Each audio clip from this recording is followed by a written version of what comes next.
السلام عليكم ورحمة الله وبركاته. نحمده ونصلي ونسلم على رسوله الكريم، أما بعد. اللهم علمنا ما ينفعنا وانفعنا بما علمتنا وزدنا علما وعملا وفقها في الدين. آمين آمين يا رب العالمين. মহান আল্লাহ তাআলার দরবারে অসংখ্য অগণিত শুকরিয়া যে আল্লাহ তাআলা আমাদেরকে শরীয়তের অন্যতম গুরুত্বপূর্ণ শাস্ত্র উসুলুল ফিকহ শাস্ত্র নিয়ে প্রাথমিকভাবে কিছু পড়াশোনা শুরু করার তৌফিক দান করেছেন, আলহামদুলিল্লাহ। তো উসুলুল ফিকহ শরীয়তের যতগুলো শাস্ত্র রয়েছে সকল শাস্ত্রের মধ্য থেকে খুবই গুরুত্বপূর্ণ এবং বলা যেতে পারে সবচেয়ে গুরুত্বপূর্ণ একটি শাস্ত্র। কেন? কারণ কুরআন এবং সুন্নাহ আমাদের রাসূলুল্লাহ সাল্লাল্লাহু আলাইহি ওয়াসাল্লাম এর উপরে অবতীর্ণ হয়েছে মানুষকে পথ প্রদর্শনের জন্য, মানুষের সকল সমস্যার সমাধানের জন্য। এখন মানুষের এই সকল সমস্যার সমাধান হতে হলে তো আগে কোরআন সুন্নাহকে বুঝতে হবে। আল্লাহ তাআলার বক্তব্য এবং রাসূলুল্লাহ সাল্লাল্লাহু আলাইহি সাল্লামের কথা কাজ মনোসম্মতির মধ্যে উদ্দেশ্য কী ছিল, এই উদ্দেশ্যগুলো বোঝার উপরেই কোরআন সুন্নাহ যে উদ্দেশ্যে আমাদের কাছে এসেছে, আমাদেরকে হেদায়েত দেওয়া, আমাদেরকে পথ প্রদর্শন করা এবং আমাদের জীবনের সকল সমস্যার সমাধান দেওয়া, এই বিষয়গুলো নির্ভরশীল। যে কারণে ফিকহের সংজ্ঞায় বলা হয় যে ফিকহ হলো মারিফাতু গরদিল মুতাকাল্লিম, বক্তার উদ্দেশ্য বোঝার নামই হলো ফিকহ। তাহলে কোরআন এর মধ্যে আল্লাহ তাআলা কী বলেছেন তার উদ্দেশ্য কী, হাদিসের মধ্যে রাসূলুল্লাহ সাল্লাল্লাহু আলাইহি ওয়াসাল্লাম কী বলেছেন তার উদ্দেশ্য কী, এই উদ্দেশ্যগুলো বোঝার নামই হচ্ছে ফিকহ। আর এই বুঝের মধ্যে অবশ্যই যেহেতু আমরা সবাই মানুষ, আমাদের মধ্যে ভুল হওয়া স্বাভাবিক। হ্যাঁ, কুল্লু বানি আদম খাত্তাউন, হ্যাঁ, প্রত্যেক বনি আদমই ভুল করে।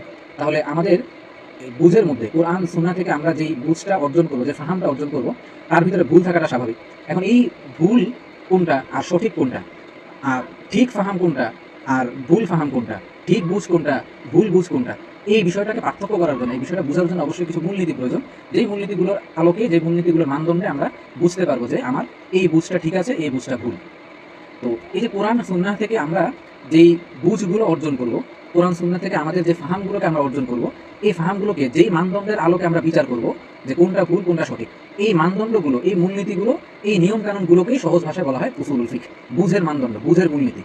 হ্যাঁ, যে কারণে যে আমরা এখানে বলেছি যে এই উসুলুল ফিকহ, এটাকে উসুলুল ইস্তিদলাল বলা যায়, দলিল প্রদানের মূলনীতি। কিভাবে দলিল প্রদান করতে হয়, কোন পদ্ধতিতে দলিল প্রদান করতে হয়, কিভাবে একটা আয়াত থেকে কোনো মাসআলা বুঝা সুযোগ আছে, এই বিষয়গুলো বুঝার যে মূলনীতি, এই মূলনীতি হলো উসুলুল ফিকহ। অনুরূপভাবে এটা হচ্ছে উসুলুল ফাহাম, বুঝের মূলনীতি। হ্যাঁ, আমাদের বুঝগুলো কোনটা সঠিক কোনটা ব্যাঠিক, কোন মূলনীতির আলোকে বুঝলে কোরআন সুন্নাহ থেকে আমরা সঠিক বুঝটা অর্জন করতে পারবো, এই মূলনীতিগুলোই হলো উসুলুল ফিকহ। তাহলে শুরুতে আমরা উসুলুল ফিকহের পরিচয়টা একটু জেনে নিই সহজে। যে উসুলুল ফিকহ শাস্ত্র এমন কিছু মূলনীতি সংবলিত শাস্ত্রের নাম যার মাধ্যমে কোরআন সুন্নাহের বক্তব্য সঠিকভাবে বোঝা এবং তার আলোকে সকল ধরনের সমাধান বের করার যোগ্যতা তৈরি হয়। তাহলে উসুলুল ফিকহ হলো এমন একটা শাস্ত্র যেখানে কিছু মূলনীতি আলোচনা হবে, যেই মূলনীতিগুলোর মাধ্যমে কোরআন সুন্নাহের বক্তব্য থেকে সঠিক বুঝ অর্জন করা, নির্ভুল বুঝ অর্জন করা এবং ওই আলোকে আমাদের সকল সমস্যার সমাধান বের করার যোগ্যতা আমাদের মধ্যে তৈরি হয়। হ্যাঁ, তাহলে উসুলুল ফিকহ আমার মধ্যে কোরআন সুন্নাহের সঠিক বুঝ অর্জন করা এবং ওই বুঝ অনুযায়ী যে কোনো বিষয়ের সমাধান বের করার একটা যোগ্যতা তৈরি করে দিবে। এটা হলো উসুলুল ফিকহ শাস্ত্র। দ্বিতীয়ত উসুলুল ফিকহ শাস্ত্রের আলোচ্য বিষয় কি? আলোচ্য বিষয় এক্ষেত্রে উলামা কেরামদের মধ্যে ইখতিলাফ আছে।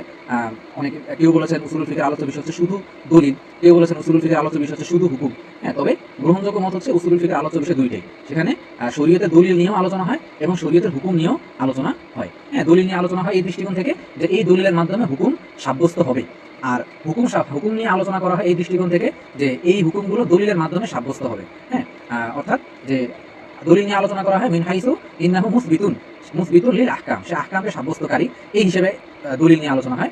আর হুকুম নিয়ে আলোচনা হয় মিন হাইসু আন্নাহু মুসবাতুন মিনাল আদিল্লাহ, সে দলিলের থেকে সাব্যস্ত হবে। হ্যাঁ, এই দৃষ্টিকোণ থেকে হুকুম নিয়ে আলোচনা করা হয়। তো এটা এই দুটোই হলো উসুলুল ফিকহের আলোচ্য বিষয়।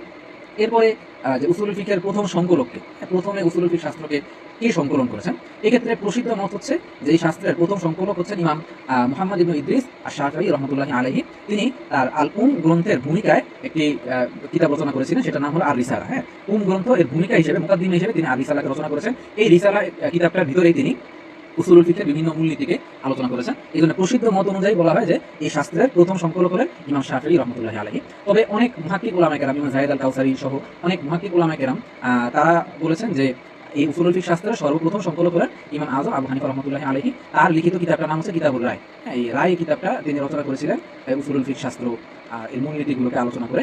যদিও এই কিতাবটা আমাদের পর্যন্ত পৌঁছায় নাই। আবার অনেক উলামায়ে কেরাম বলেছেন যে না, উসুলুল ফিকহ শাস্ত্রের সর্বপ্রথম সংকলক হলেন ইমাম আবু ইউসুফ রাহমাতুল্লাহি আলাইহি। তার রচিত গ্রন্থটির নাম হলো উসুলুল ফিকহ। হ্যাঁ, এই ব্যাপারে মানে আসলে এটা নিয়ে অনেক মতানৈক্য আছে।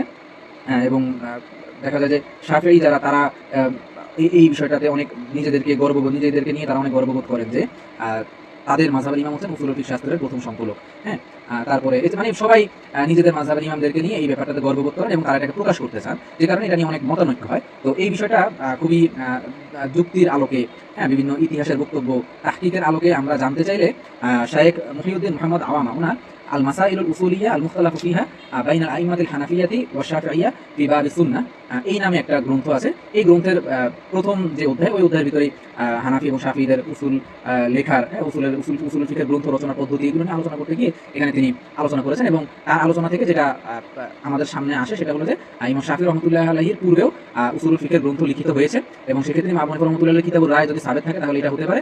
আর যদি সেটা না থাকে তাহলে ইমাম আবু ইউসুফ রাহমাতুল্লাহি আলাইহির উসুলুল ফিকহ নামে একটা গ্রন্থ, এটা ইমাম আল মুওয়াফফাক আল মাক্কি উনি ইমাম আবু ইউসুফ রাহমাতুল্লাহি আলাইহির মানাকিবের মধ্যে এই আবু ইউসুফ রাহমাতুল্লাহি আলাইহির সংকলন উল্লেখ করতে গিয়ে তিনি উসুলুল ফিকহ এই নামে একটা গ্রন্থ উল্লেখ করেছেন। এছাড়াও শায়েখ আব্দুল ওয়াহাব খল্লাফ, হ্যাঁ, তার ইলম উসুলুল ফিকহ এই গ্রন্থের ভিতরেও বলেছেন যে উসুলুল ফিকহ শাস্ত্রের সর্বপ্রথম সংকলক হলেন আবু ইউসুফ রাহমাতুল্লাহি আলাইহি।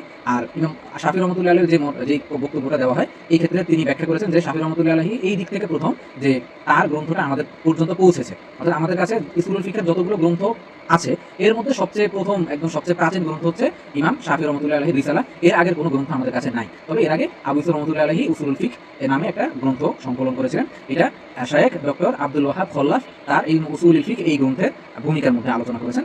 এই ব্যাপারে বিভিন্ন মতামত রয়েছে। আমরা এই ক্ষেত্রে এটা যেহেতু অত গুরুত্বপূর্ণ কোনো কিছু না, যেই প্রথম সংকলক হোক না কেন এর মানে এই না যে তার পূর্বে এই শাস্ত্রের কোনো অস্তিত্বই ছিল না, বরং যেদিন থেকে কোরআন সুন্নাহ আছে ওই দিন থেকে এই শাস্ত্রের অস্তিত্ব আছে। সাহাবায়ে কেরাম কোরআন সুন্নাহ বুঝেছেন, তারা তো মূলনীতি ছাড়া কোরআন সুন্নাহ বুঝেন না, বরং কোরআন সুন্নাহ থেকে মূলনীতির আলোকেই তারা এই বুঝগুলো অর্জন করেছেন। হ্যাঁ, এই জন্য এই যেই মূলনীতিগুলোর আলোকে তারা এই কোরআন সুন্নাহ বুঝেছেন সেই মূলনীতিগুলোই তো উসুলুল ফিকহ। এই জন্য সর্বপ্রথম সংকলক যদি ইমাম শাফিঈ রাহমাতুল্লাহি আলাইহি হয়ে থাকেন, তার পূর্বে যে এই শাস্ত্রের কোনো অস্তিত্ব ছিল না, বিষয়টা এরকম নয়, বরং এই শাস্ত্র যেদিন থেকে কোরআন সুন্নাহ আছে ওই দিন থেকে এই শাস্ত্রের অস্তিত্ব আছে। অতএব কে প্রথম সংকলক এটা নিয়ে খুব বেশি বাড়াবাড়ি করা এটা উচিত নয়। এরপরে বিষয়টা হচ্ছে যে উসুলুল ফিকহ শাস্ত্র আমরা পড়বো, এটার পড়ার উদ্দেশ্য কি এবং এই শাস্ত্রটা আসলে গুরুত্ব কতটুকু। হ্যাঁ, তাহলে এখানে আমরা যদি খেয়াল করি যে প্রথম উদ্দেশ্য হচ্ছে আমরা উসুলুল ফিকহ শাস্ত্রটাকে পড়বো কোরআন সুন্নাহের সঠিক বুঝকে অর্জন করার জন্য, নির্ভুল বুঝ অর্জন করার জন্য। হ্যাঁ, দ্বিতীয়ত এই শাস্ত্রটা আমরা পড়বো কোরআন সুন্নাহকে সংরক্ষণ করার জন্য। সেটা কিভাবে? যে কোরআন সুন্নাহ পৃথিবীর সকল যুগে সকল মানুষের সকল সমস্যার সমাধান করতে পারে, কিন্তু সেটা কিভাবে? আমার ব্যক্তিগত জীবনের যত সমস্যা, প্রত্যেকটা সমস্যাকে কোরআনের মধ্যে একদম আলাদা আলাদা স্পষ্ট করে উল্লেখ করে দেওয়া হয়েছে, হয়নি? হাদিসের মধ্যে একদম আমার জীবনের, আমার সামাজিক, আমার আর্থিক, রাষ্ট্রীয় সকল সমস্যাকে একদম আলাদা আলাদা করে ধরে ধরে দিয়ে আলোচনা করা হয়েছে, হয়নি? তারপরেও কোরআন হাদিস আমার সকল সমস্যার সমাধান। সেটা কিভাবে? কারণ হচ্ছে যে কোরআন হাদিসে এমন কিছু আলোচনা করে দেওয়া হয়েছে যে আলোচনাগুলোকে যদি সঠিকভাবে কেউ বুঝতে পারে, এই বুঝের মাধ্যমে এটাকে প্রয়োগ করে সে আরো অনেকগুলো সমস্যার সমাধান বের করে ফেলতে পারবে। ঠিক আছে? তাহলে এই যে কোরআন হাদিসকে সঠিকভাবে আমি বুঝবো, বুঝে ওই বুঝটাকে আমি প্রয়োগ করে পৃথিবীর সকল সমস্যার সমাধান বের করতে পারবো। এই কাজটা করার জন্য দরকার কাকে? অবশ্যই উসুলুল ফিকহকে। কারণ উসুলুল ফিকহ শাস্ত্রই তো আমাকে ওই মূলনীতিগুলো শিখাবে, ওই মানদণ্ডগুলো আমাকে শেখাবে, যেগুলোর মাধ্যমে আমি কোরআন সুন্নাহ থেকে সঠিক বুঝ অর্জন করবো এবং সেই বুঝগুলোকে তার উপযুক্ত স্থানে প্রয়োগ করতে পারবো, কাজে লাগাতে পারবো। ঠিক আছে? তো যদি উসুলুল ফিকহ শাস্ত্র আমরা না পড়ি, আমরা যদি শাস্ত্র সম্পর্কে না জানি, তাহলে কোরআন হাদিস থেকে সঠিক বুঝ অর্জন করাটা আমাদের জন্য কঠিন হয়ে যাবে। আর যদি কোরআন সুন্নাহ থেকে সঠিক বুঝ আমরা অর্জন করতে না পারি, তাহলে তো কোরআন সুন্নাহের আলোচনাগুলোকে আমাদের জীবনের প্রত্যেকটা সমস্যার সাথে মিলিয়ে প্রত্যেকটা সমস্যার উপরে প্রয়োগ করে সেগুলো সমাধান বের করাটাও আমাদের জন্য কষ্টসাধ্য হয়ে যাবে, কঠিন হয়ে যাবে, অসম্ভব হয়ে যাবে। তখন এক পর্যায়ে দেখা যাবে যে কোরআন হাদিস পৃথিবীতে আর টিকে থাকবে না, অরক্ষিত হয়ে পড়বে। অতএব কোরআন সুন্নাহকে সংরক্ষণ করতে হলে আমাদের উসুলুল ফিকহ শাস্ত্র পড়তে হবে। যদি উসুলুল ফিকহ শাস্ত্র পড়া না হয়, তাহলে কোরআন সুন্নাহ তার প্রায়োগিকতা হারিয়ে ফেলবে, বরং তখন এই কোরআন সুন্নাহ ইতিহাসের গ্রন্থ অথবা সাহিত্যের গ্রন্থ হিসেবে আমাদের বুক শেলফে পড়ে থাকবে। এটার কোনো বাস্তবিক প্রায়োগিকতা তখন আর পাওয়া যায় না। এই জন্য কোরআন সুন্নাহের এই প্রায়োগিকতা রক্ষা করতে হলে, কোরআন সুন্নাহের বাস্তবিক যেই মুজিজা, এই মুজিজাটাকে রক্ষা করতে হলে আমাদের উসুলুল ফিকহ শাস্ত্র অধ্যয়ন করতে হবে। তৃতীয় আরেকটা উদ্দেশ্য হলো যে উসুলুল ফিকহ শাস্ত্র আমাকে যেমনভাবে কোরআন সুন্নাহ বোঝা শিখাবে, তেমনভাবে যে কোনো বক্তব্য, সেটা যে কোনো লেখকের বক্তব্য হতে পারে, যে কোনো বক্তার কথা হতে পারে, যে কোনো ক্ষেত্রে যে কোনো বক্তব্যের মধ্য থেকে সঠিক বুঝগুলো অর্জন করা আমাকে উসুলুল ফিকহ শাস্ত্র শেখাবে। ঠিক আছে? আমি যদি উদাহরণস্বরূপ কুদরি কিতাব পড়তে যায়, কুদরি কিতাবের মুসান্নিফের কথার ভিতরে কথার মধ্যে থেকে তার সঠিক বুঝটা কি, নির্ভুল বুঝটা কি, এটা অর্জন করা আমাকে উসুলুল ফিকহ শিখাবে। আমি যদি আকীদাতুত তহাবি পড়তে যাই, তাহলে আকীদাতুত তহাবির এবারত থেকে এই আকীদাতুত তহাবির বক্তব্য সঠিকভাবে বুঝবো কিভাবে, এই পদ্ধতিটা আমাকে উসুলুল ফিকহ শাস্ত্র শেখাবে। অর্থাৎ যে কোনো বক্তব্য এটা সঠিকভাবে বুঝা, এটা উসুলুল ফিকহ শাস্ত্রের আরেকটি উদ্দেশ্য, আরেকটি ফলাফল। এরপর হচ্ছে যে নুসুস থেকে নতুন নতুন সমস্যার সমাধান বের করা। যে উসুলুল ফিকহ শাস্ত্রের মাধ্যমে আমরা নুসুসের আলোকে, নুসুস বলতে কোরআন সুন্নাহের বক্তব্য, তো কোরআন সুন্নাহের বক্তব্য থেকে যত নতুন নতুন সমস্যা আসবে সকল নতুন নতুন সমস্যার সমাধান বের করতে পারবো। ঠিক আছে, যে মানে আমরা তো এখন মুকাল্লিদ, তো মুকাল্লিদ মানে কি যে পৃথিবীর সব মাসালা সমাধান হয়ে গেছে না, বরং এখনো অনেক নতুন নতুন মাসালা আসবে। মৌলিক মাসালা যেগুলো, এই মাসালাগুলো আমাদের ইমামগণ, আমাদের মুজতাহিদ ওলামায়ে কেরাম তারা আমাদেরকে বলে দিয়ে গেছে, সেটার জন্য আমাদের হয়তো কোরআন সুন্নাহ নুসুস থেকে আবার ইস্তেমবাদ করার কোনো প্রয়োজন নেই। কিন্তু আধুনিক যত নতুন নতুন বিশেষ করে ব্যবসার মাসালা, হ্যাঁ, ক্রয় বিক্রয়ের বিভিন্ন মাসালা তৈরি হচ্ছে, এই আধুনিক মাসালাগুলো, এগুলো সমাধান তো ইমাম আবু হানিফা, ইমাম শাফিঈ, ইমাম মালিক, ইমাম আহমদ বিন হাম্বল, আবু ইউসুফ মুহাম্মদ রাহিমাহুল্লাহ, তারা তো এগুলো সমাধান দিয়ে জানবে। এই সমাধানগুলো আমাদেরকে অবশ্যই তাহলে কোরআন সুন্নাহ থেকে বের করতে হবে। এই কোরআন সুন্নাহ থেকে, নুসুস থেকে এই নতুন নতুন যত সমস্যা আমাদের সামনে আসছে, নতুন নতুন যত সূরত আমাদের সামনে আসছে, এগুলোর উত্তর, এগুলোর সমাধান আমাদের বের করার জন্য উসুলুল ফিকহ শাস্ত্রের প্রয়োজন। এরপরে আরেকটি বিষয় হলো যে ফুকাহায়ে কেরামের দলিল প্রদানের পদ্ধতি বোঝা।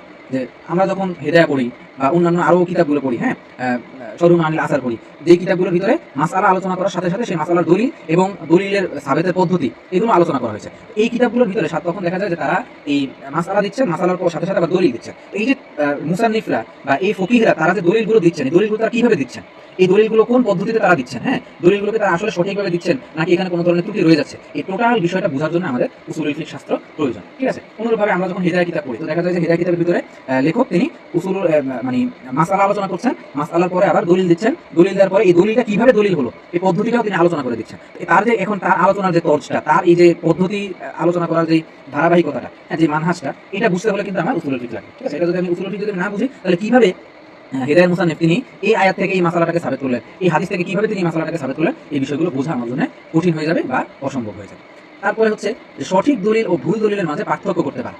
যে আমরা যখন উসুলুল ফিকহ শাস্ত্র পড়বো তখন কোন দলিলটা সঠিক আর কোন দলিলটা ভুল, হ্যাঁ, আমি একটা দাবি করলাম, দাবির পরে আমি একটা দলিল দিয়ে দিলাম, আমার দাবির পক্ষে এই দলিলটা আসলেই গ্রহণযোগ্য কিনা, নাকি আমার দাবি এক জায়গায় দলিল আরেক জায়গায়। ঠিক আছে, এই পার্থক্যগুলো আমাদের বোঝার জন্য উসুলুল ফিকহ শাস্ত্র প্রয়োজন। ঠিক আছে, এই যে আজকাল দেখা যায় কি যে কেউ যার নিজের মতো করে একটা বক্তব্য দিচ্ছে, দিয়ে কোরআন থেকে একটা আয়াত দিয়ে দিচ্ছে, একটা নবীর একটা হাদিস দিয়ে দিচ্ছে। এখন কথা হচ্ছে আসলে কি কোরআনের এই আয়াতটা তার এই বক্তব্য বুঝায় কিনা, তার বক্তব্যের উপরে দালালত করে কিনা, হাদিসটা তার এই বক্তব্যের ব্যাপারে দালালত করে কিনা। ঠিক আছে, এটা তো উসুলুল ফিকহ শাস্ত্র ছাড়া আমার বোঝা সম্ভব না। উসুলুল ফিকহ শাস্ত্রই আমাদের নির্ধারণ করে দেবে যে এই পদ্ধতিগুলোর আলোকে যদি তুমি কোরআন হাদিস থেকে কোনো একটা বক্তব্য পেশ করো তাহলে এটা সঠিক হবে, যদি এই পদ্ধতিগুলোর বাইরে গিয়ে তুমি কোরআন হাদিস থেকে কোনো বক্তব্য পেশ করো সেটা ভুল হয়। এই পার্থক্য করতে পারাটা আমাদেরকে শেখাবে কি, ইলমু উসুলুল ফিকহ। ঠিক আছে, এটা আজকাল নিজের মতো করে একটা বক্তব্য দিয়ে তার উপরে সে কোরআন থেকে দলিল দিয়ে দিচ্ছে, হ্যাঁ, সে নিজের মতো করে কোরআন থেকে এই জিনিসটা বুঝেছে, এইটাকে সে বলে দিচ্ছে। তার এই বুঝটা তো সঠিক হওয়ার জন্য মূলনীতির প্রয়োজন, মানদণ্ড প্রয়োজন। এই মানদণ্ডটা কোথায় আছে? এই মানদণ্ডটা আছে উসুলুল ফিকহ শাস্ত্রের মধ্যে। আচ্ছা, তারপরে যে দলিল দেখার সাথে সাথে হুকুম বুঝতে পারা এবং এবং হুকুম দেখার সাথে সাথে দলিল বুঝতে পারা। ঠিক আছে, যে আমরা যখন কোনো দলিল দেখবো, কোরআনের আয়াত বা হাদিস দেখবো, দেখার সাথে সাথে আমি বুঝে ফেলবো যে এই আয়াত থেকে, এই হাদিস থেকে কি কি হুকুম বের হতে পারে, কয় পদ্ধতিতে হুকুম বের হতে পারে। ঠিক আছে, আবার আমি যখন কোনো একটা হুকুম দেখবো, দেখে সাথে সাথে আমার জেহেনের ভিতরে সাথে সাথে আমি বুঝতে পারবো যে এই হুকুমটা কোন দলিল থেকে এসেছে, কি ধরনের দলিল থেকে এসেছে, কোন পদ্ধতিতে এসেছে। ঠিক আছে, এই জন্য বলা হয় যে উসুলুল ফিকহ শাস্ত্র অধ্যয়নের লক্ষ্য উদ্দেশ্য হচ্ছে দলিল দেখে মাসালা বুঝা, হুকুম বুঝা, হুকুম দেখে দলিল বুঝা। ঠিক আছে, অর্থাৎ এমনভাবে এই শাস্ত্রটাকে অধ্যয়ন করতে হবে, এটাকে চর্চা করতে হবে, যাতে করে আয়াত হাদিস দেখার সাথে সাথে এখান থেকে কয় ধরনের হুকুম বের হতে পারে, কিভাবে বের হতে পারে, এই বিষয়গুলো আমার বুঝে চলে আসবে। আবার যখন আমি কোনো মাসালা দেখবো, তখন মাসালা দেখার সাথে সাথে এই মাসালাটা কয় ধরনের দলিল থেকে আসতে পারে, কোন দলিল থেকে কিভাবে আসতে পারে, এই বিষয়টা আমার বুঝে চলে আসবে। তারপর হচ্ছে যে আকল ও নকলের মাঝে সমন্বয় করতে পারে। ঠিক আছে, আকল মানে আমাদের বিবেক আর নকল মানে কোরআন হাদিস। তো আকল এবং নকলের মাঝে সমন্বয় করা যায় কিভাবে, এই জিনিসটা আমাদেরকে উসুলুল ফিকহ শিখাবে। কারণ উসুলুল ফিকহ শাস্ত্রের ভিতরে যখন মানদণ্ড আলোচনা হবে, এই মানদণ্ডগুলো যেমনভাবে কোরআন হাদিসের আলোচনাগুলোকে সংরক্ষণ করবে, কোরআন হাদিসের আলোচনাগুলোকে রিআয়াত করবে, তেমনিভাবে আমাদের বিবেকের যে চাহিদা, আমাদের যে যুক্তি, এই যুক্তিগুলোকেও তারা রিআয়াত করবে। ঠিক আছে, যুক্তি এবং কোরআন হাদিস উভয়কে সমন্বয় করে তারপরে এখানে মানদণ্ড পেশ করা হবে। ঠিক আছে, যে কারণে ইমাম গাজালি রহমাতুল্লাহি আলাইহি তিনি তার মুস্তাসফা কিতাবের ভিতরে ভূমিকার মধ্যে বলেছেন যে আশরাফুল উলুমি মাসদাওয়াজা ফীহিল আকলু ওয়াস সামউ। ঠিক আছে, সবচেয়ে উত্তম জ্ঞান হলো, সবচেয়ে উত্তম শাস্ত্র হলো যে শাস্ত্রের মধ্যে যুক্তি এবং কোরআন হাদিস, হ্যাঁ, আল আকলু মানে যুক্তি, আস সামউ মানে কোরআন হাদিস। তাহলে তিনি বলছেন যে আফদালুল উলুমি, আশরাফুল উলুমি, সবচেয়ে উত্তম শাস্ত্র হচ্ছে মাসদাওয়াজা ফীহিল আকলু ওয়াস সামউ, যে শাস্ত্রের মধ্যে যুক্তি এবং কোরআন সুন্নাহ সমন্বিত হয়েছে, একত্রিত হয়েছে। ঠিক আছে, মানে এখানে তিনি শাস্ত্রগুলোকে তিন ভাগ করেছেন। কিছু শাস্ত্র আছে শুধুই যুক্তিভিত্তিক শাস্ত্র, যেমন মান্তিক, ফালসাফা, এগুলো শুধু যুক্তিভিত্তিক শাস্ত্র। আর কিছু শাস্ত্র আছে এগুলো একদমই কোরআন সুন্নাহ এর সাথে সম্পৃক্ত শাস্ত্র, যেমন তাফসীর, হাদিস। ঠিক আছে, এগুলো একদম মানে খালেস একনিষ্ঠ কোরআন সুন্নাহর সাথে সম্পৃক্ত।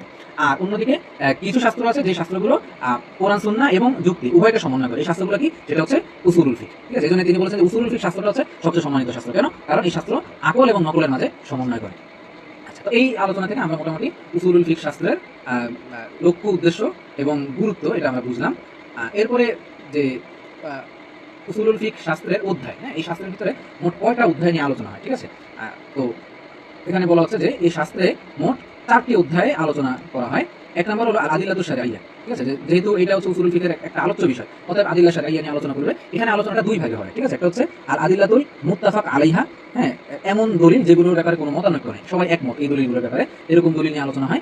আর আরেকটা হচ্ছে ওয়াল মুখতালাফ ফিহা, এমন দলিল যেগুলো নিয়ে ইখতিলাফ আছে, ঠিক আছে। আদিল্লাহ মুত্তাফাক আলাইহা কি কি? কোরআন, হাদিস, ইজমা, কিয়াস, এই 4টা দলিল হচ্ছে যার ব্যাপারে কোনো ধরনের মতানৈক্য নেই, ঠিক আছে। আর অন্যদিকে মুখতালাফ ফিহা, মতানৈক্য আছে, এরকম দলিল কি কি? যেমন ইস্তিহসান, তারপর হচ্ছে তাআমুলুন নাস, হ্যাঁ, ইস্তিসহাবুল হাল, এরকম অনেক দলিল রয়েছে যেই দলিলগুলো নিয়ে ইখতিলাফ আছে। হয়তো কিছু বিষয় হানাফি মাযহাবের উলামায়ে কেরামদের মধ্যে দলিল, শাফিঈদের কাছে সেটা দলিল না।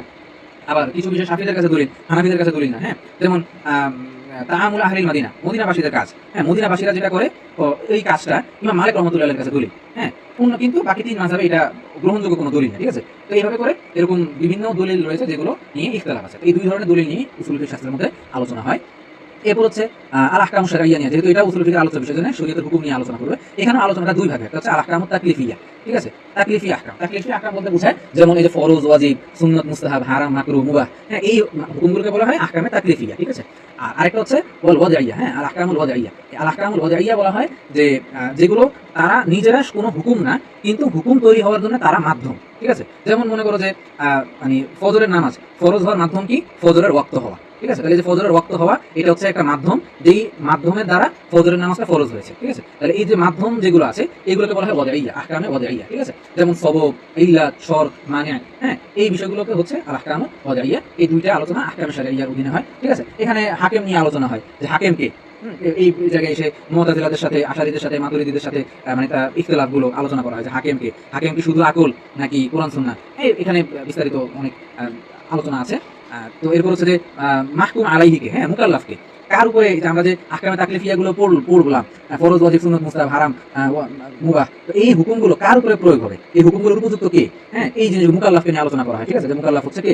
যে বালেগ, আকেল, হ্যাঁ, মুসলিম, এনারা হচ্ছে সবাই মুকাল্লাফ এই মুকাল্লাফের যোগ্যতা নিয়ে আলোচনা করা হয়, হ্যাঁ। এই বিষয়গুলো হুকুমের সাথে সম্পৃক্ত যতগুলো বিষয় আছে এগুলো এই অধ্যায়ের মধ্যে আলোচনা করা হয়। দ্বিতীয় অধ্যায় হলো তুরুকুল ইস্তেমবাত, যে দলিল জানলাম, হুকুম জানলাম, এখন দলিল থেকে হুকুমটা বের হবে কিভাবে, ঠিক আছে। তুরুক মানে পদ্ধতি, আর ইস্তেমবাত মানে বের করা। তাহলে এই দলিল থেকে হুকুম বের করার পদ্ধতিগুলো, এইটা একটা অধ্যায়। এখানে এই দলিল থেকে হুকুম বের করার পদ্ধতি আলোচনা হয়। যেমন এখানে আলোচনা হয় কি যে কাওয়াইদুত তাতবিকি ওয়াত তারজিহি ওয়ান নাসখি, হ্যাঁ, তাদবিকের কায়দা, হ্যাঁ, যদি পরস্পর বিরোধী নুসুস চলে আসে, পরস্পর বিরোধী দুইটা আয়াত চলে আসে, দুইটা হাদিস চলে আসে, হ্যাঁ, তাহলে এদের মধ্যে সমন্বয় কিভাবে করতে হয়। যদি সমন্বয় সম্ভব না হয় তাহলে তারজিহ কিভাবে দিতে হয়, হ্যাঁ, কোনটাকে প্রাধান্য দিতে হবে, কোনটাকে প্রাধান্য দেওয়া যাবে না। আর যদি সেটাও সম্ভব না হয় তাহলে এখানে আসলে কোনটা নস্ক হয়েছে কিনা, কোনটা আগে কোনটা পরে, এই নস্ক সম্পর্কে জানা যায় কিভাবে, ঠিক আছে। এই নস্ক, তারপর হচ্ছে তারজিহ, প্রাধান্য দেওয়া, তাদবিক, সমন্বয় করা, এগুলোর মূলনীতিগুলো এই তুরুকুল ইস্তেমবাতের ভিতরে আলোচনা করে। তারপর হচ্ছে আল কাওয়াইদুল লুগাউইয়্যা, ঠিক আছে, কাওয়াইদুল লুগাউইয়্যা নিয়ে আলোচনা করে। যে যেমন আমরা যেটা সাধারণত পড়ি, খাস, আম, মুশতারাক, মুআওয়াল, তারপর হচ্ছে হাকিকত, মাজাজ, সরিহ, কিনায়া, এই যে 20 প্রকার আমরা পড়ি, এগুলোকে বলা হয় কাওয়াইদুল লুগাউইয়্যা, ভাষাগত কিছু মূলনীতি। মানে কোন শব্দের হুকুম কি,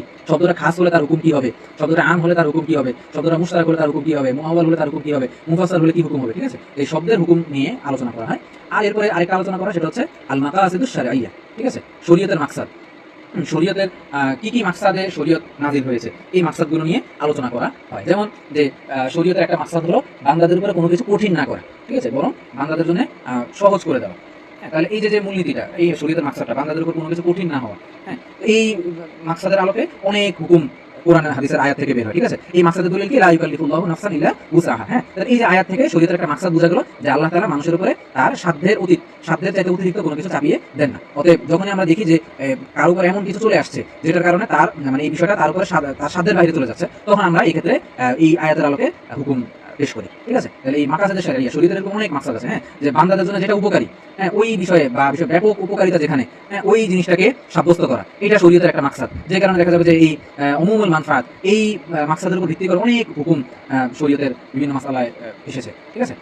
তারপরে এখানে আরেকটা অধ্যায়, সেটা হলো ইজতিহাদ, ইফতা এবং তাকলিদ। যে এই দলিল জানলাম, হুকুম জানলাম, ইস্তেমবাতের পদ্ধতি জানলাম, এখন আমি কি আসলে এই দলিল থেকে হুকুম ইস্তেমবাতের যোগ্য কিনা? যদি যোগ্য হয় তাহলে আমি মুজতাহিদ, আমার কাজটার নাম হচ্ছে ইজতিহাদ।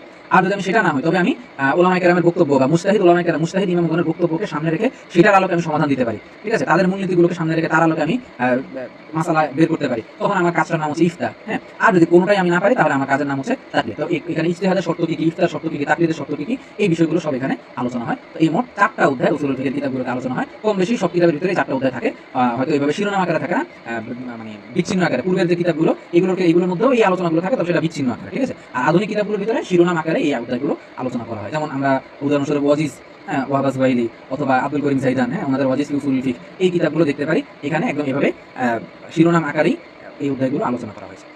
এরপর এখানে আমরা উসুলুল ফিকহ শাস্ত্রের উপরে গুরুত্বপূর্ণ কিছু মতন এখানে নিয়ে এসেছি। এখানে উসুলুল ফিকহ শাস্ত্র বলতে হানাফি মাযহাবের উসুলুল ফিকহের ব্যাপারে গুরুত্বপূর্ণ কয়েকটা মত। যেমন এক নম্বর হচ্ছে উসুলুল বাজদাবি, ঠিক আছে, ইমাম ফাখরুল ইসলাম বাজদাবি রহমাতুল্লাহি আলাইহি রচিত এই উসুলুল বাজদাবি, এটা মানে হানাফি মাযহাবের উসুলুল ফিকহের মাদার বলা যায়, ঠিক আছে। উসুলুল ফিকহের একদম মূল ভিত্তির মধ্যে অন্যতম হচ্ছে এই উসুলুল বাজদাবি। আর এই উসুলুল বাজদাবিকে আরো মানে সংক্ষিপ্ত করে এবং উসুলুল বাজদাবির মূল কথাগুলোকে একত্রিত করে যে কিতাবটা রচিত হয়েছে সেটার নাম হলো মানারুল আনোয়ার, ঠিক আছে। আমরা যে নুরুল আনোয়ার পড়ি, এই নুরুল আনোয়ারটা হচ্ছে এই মানারের সরা, ঠিক আছে, ইমাম আবুল বারাকাত আন-নাসাফি রহমাতুল্লাহি আলাইহি রচিত মানারুল আনোয়ার গ্রন্থ। আর আমরা এছাড়াও উসুলুল বাজদাবি এর যে পদ্ধতি, ওই পদ্ধতিতে আরো সহজ ভাষায় যে কিতাবটা রচিত হয়েছে এবং আমাদের সারা বিশ্বেই হানাফি মাযহাবের উসুল পড়ার ক্ষেত্রে একদম প্রাথমিক গ্রন্থ হিসেবে যেই গ্রন্থটা পড়া হয়ে থাকে সেটা হলো এই উসুলুশ শাসি, ইমাম নিজামুদ্দিন আশ-শাসি রহমাতুল্লাহি আলাইহি রচিত। যদিও এটা মানে এই কিতাবের মুসান্নিফের নাম নিশ্চিত না, ঠিক আছে, এটা বিভিন্ন করিনা বিবেচনা করে বিভিন্ন দলিলের আলোকে এখানে এই নামটা প্রাধান্য দেওয়া হয়েছে। এটা নিশ্চিত কোনো নাম না, হতে পারে অন্য কেউ এই কিতাবটাকে পড়েছেন, এই কিতাবটাকে রচনা করেছেন।